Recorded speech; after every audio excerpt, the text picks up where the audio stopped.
Hey guys, welcome back. In this video, I'm going to show you how to copy and paste values without formula in Excel.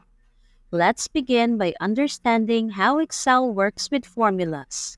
If you simply copy and paste a cell containing a formula, the pasted content will be the formula itself, not the desired values.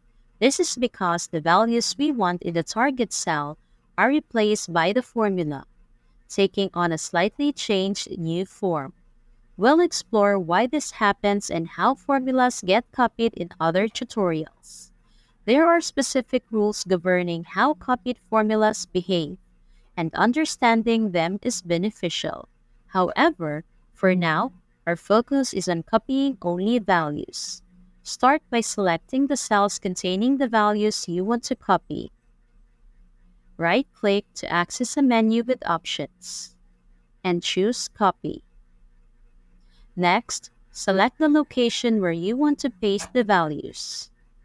Right-click again, select Paste Special, and choose the Values option. Well done! You've successfully copied values from the selected cells. The target cell now contains the number itself, without any formula, just as intended. Thanks for watching.